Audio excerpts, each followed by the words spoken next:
I really have just one more question for you. Sure. I mean, it's I mean, what do you say to a progressive that's been aligned with the Democratic Party for such a long time, who may feel fed up with the process, who may feel fed up with particularly the Obama administration on things like environmental protection, immigration policy, and others, but would rather vote for Obama despite their misgivings because they're afraid of what the Republican Party has to offer, afraid that Romney will win. I mean, Well, what do you say to convince somebody like that?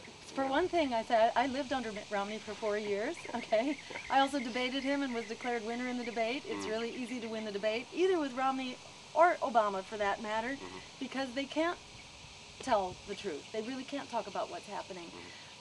You know, and I would just mention that when power shifted from Romney to Deval Patrick, the poster child of progressive Democrats, you know, governors, it was really indistinguishable.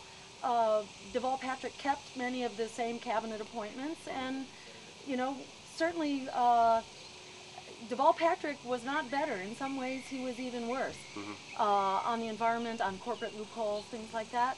You know, so at least with Romney, you know what you're getting, you know. And with Obama, he'll tell you one thing, but then he'll sort of do, he'll do what Romney said, you know, and that the Republicans may be, you know, the lunatic fringe, but on the other hand, the Democrats are just caving to them case after case. We got two establishment ships right now, which are both going down, and even the Democrat who votes Democratic, the progressive who votes Democratic, is not saying that the Democratic ship is going to get us to the Golden Shores. They're not. They agree it's going down. So, you know, the point is, open up your eyes here. There's one future here for both of these ships, and it's at the bottom of the ocean. You know, when you're on a sinking ship, you don't want to just get into another ship which is also sinking, but not quite as quickly. That we don't have time to fool around here anymore. That we've got a climate, you know, there was a report issued just last week saying it may be this century. It's not just the climate, it's also environmental degradation and overpopulation, that we may see the whole thing, the whole house of cards could come down this century. You know, so it's no longer some distant, vague problem. You know, it's happening right in front of our eyes right now. It's extremely immediate. There is no solution to the economy. The economy could spiral out next week even. Nobody is mincing words about this.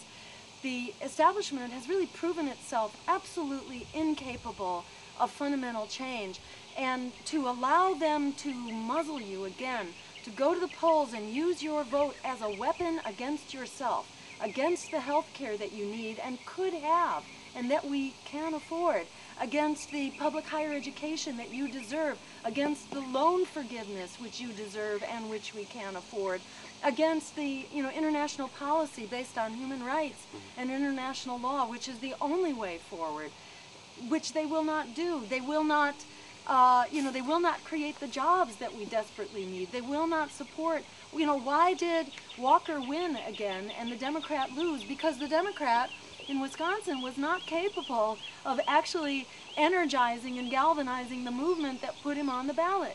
He himself had, you know, had cut $19 million from public workers in Milwaukee, you know, as mayor. So he was a Governor Walker himself, you know, though not as extreme. So in case after case, you have the Democratic Party just sort of being the Republicans' light. They're not solving it, they're just killing us not quite as quickly. That's not a solution. And I'd say, remember what Alice Walker said. The biggest way you give up power is by not knowing you have it. The corollary to that is let's gain power by recognizing we got it. We got it. The public is with us. And the win here is not only the White House. The win is by driving these solutions forward into the public debate where they can't be stopped. Otherwise, we're going to keep going over the cliff. But to simply change the debate and then to be prepared to get out and fight for it and demonstrate for it and rally for it, it will take that social movement, which is alive and well out in the street, and it takes an electoral movement to keep driving it forward and frame the issues, articulate the demands. That's how we make history together. And we've got in this election an incredible opportunity of a lifetime to turn a breaking point into a tipping point and to start taking back the promise of democracy and the peaceful, just, green future that really is within our reach if we stand up and not take no for an answer starting now. Thanks. I appreciate the conversation. Thank you. Thank you.